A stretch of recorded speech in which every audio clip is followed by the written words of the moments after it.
Hey guys, welcome back to another episode of Itemization and Battle Setup. It's been a while since the latest support patch dropped, but I have been noticing a lot of players are not building the supports the most optimal way, because I have seen a lot of players either end up being functional too late or being not really functional at all. Sorry for interrupting this video, but I have some good news for you. I am doing Starlight giveaways in each of my non-shorts content. I have added a secret code in the video. You will stand a chance to win the giveaway by leaving a comment of your thoughts along with the giveaway code, so pay attention to the code. In this video, I will tell you about what pros never tell you about supports itemization. The video will firstly cover on how the developers expect us to play, followed by the changes in core items and spells, and lastly, each support's build and guide. With that out of the way, thank you for clicking in. Let's dive in. First of all, the developers are expecting MLBB players to build a few magic equipment to boost utility support's heal or shield effect, instead of letting them benefit from the high amount of heal and shield while building tank items. At the same time, players are also not expected to go for a full magic damage build, but only a few items for their utility, such as Flask of the Oasis, Photo, Fleeting Time, and Necklace of Durance. Notice I did not mention Enchanted Talisman. I will talk on this later on. Anyway, back to our main topic.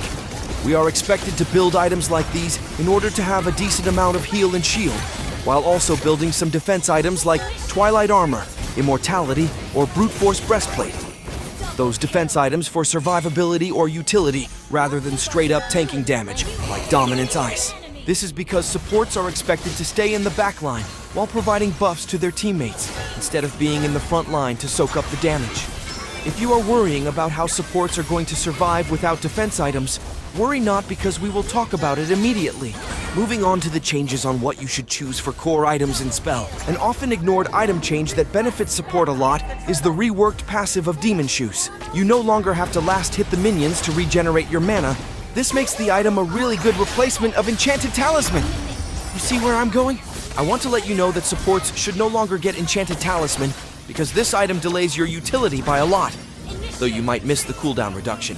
Let me tell you this, a huge chunk of shield worths even more in early game. And yeah, it comes from the new item Photo. That item alone not only grants extra shield when you try to heal a low HP ally, it also immediately reduces all of your skill cooldown by 2 seconds, which is a lot in a team fight and completely outshines the extra CDR stats Enchanted Talisman can provide. Okay, so what other reasons are there to remove Enchanted Talisman from your build? Well, you can easily reach 40% cooldown reduction with 15% from the emblem, 10% from Photo, and the remaining 15% can be easily covered by the items like Fleeting Time and stuff. You might think that Enchanted Talisman can give you 20% at once compared to the 10% from Photo. That is honestly not worth it. Getting Photo as early as possible is essentially important unless you are a hero, which do not have spam-able heal or shield like Faramis or Diggy. More on them later. If you can have Mana Regen and a 40% CDR stats from different sources while getting better effects, why waste a slot and delay your core item? Oh, I did mention I will also cover the battle spells. Actually, the spell changes have occurred long ago, but not many players notice how useful the new Revitalize is and how useless Aegis is for supports. I have seen a lot of players just getting Aegis as the support, and to me, this is an extremely selfish playstyle. If players do know how Aegis works right now. In case you didn't know, Aegis no longer grants shield to allies, since Revitalize was changed to a mobile spell. This happened almost a year ago, but too bad players don't realize it. Just get Revitalize if you wish to Aegisify your allies. Why?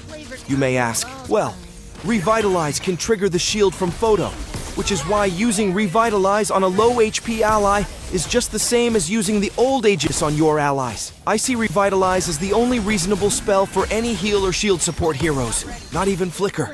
It has a very low cooldown and good utility. It even helps a squishy support hero with magic build to survive from heavy hitters. Oh yeah, before I forget, the emblem setup for almost all my supports is like this.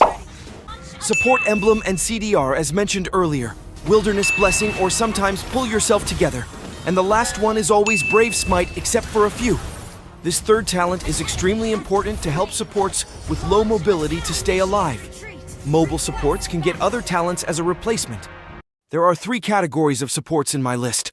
The first one is for supports with spammable heal or shield from their regular skills, while having an ultimate, which is super useful for team fights, including Estes, Florin, and Angela. For this type of support, you want to get fleeting time as soon as you completed your photo, because your ult plays a really big role in the fight, and you also badly need Photo's passive in the early game.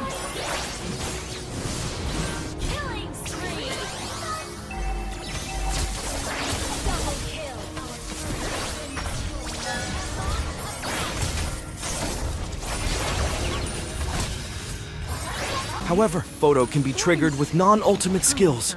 No need to rush for your ultimate CD that fast by getting fleeting time too early.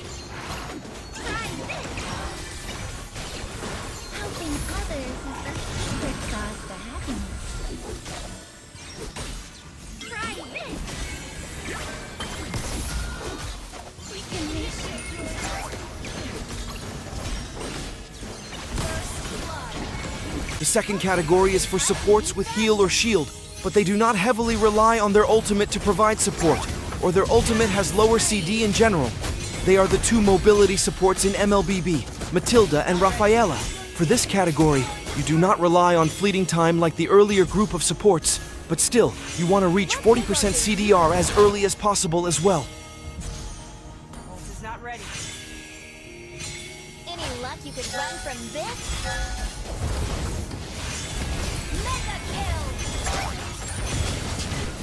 The solution is to get the true damage items, which also offers a lot of other decent stats. Starlium Scythe for Matilda, and Thunderbelt for Rafaela. For Matilda, she is also an assassin who needs some damage, so Starlium Scythe is one of the best choices for her if you want both damage and cooldown at the same time. As for Rafaela, just Thunderbelt will do, and you can keep poking your enemies with your annoying slow, even without Ice Queen Wand.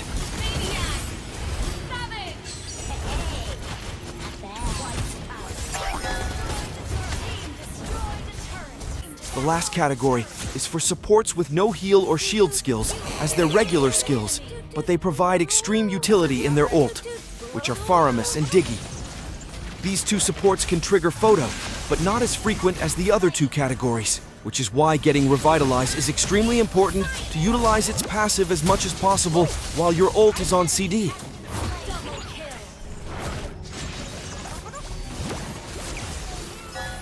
Also, the last category relies on their ultimate heavily in order to provide support. And since your regular skills don't have heal or shield, getting Photo too early is kind of pointless. You gotta make sure you can trigger your ult frequently, unlike the first group of support.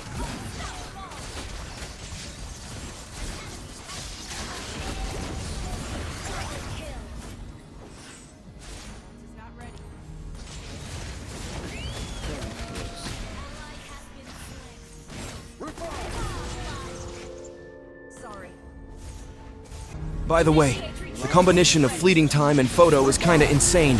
You can use your ult with a very low CD in late game.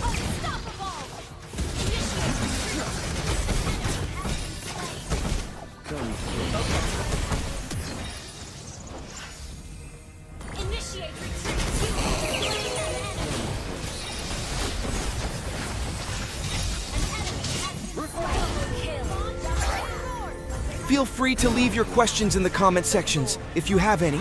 If you find this video useful, don't forget to smash the like and subscribe button. That's all for this video. I will see you in the next one.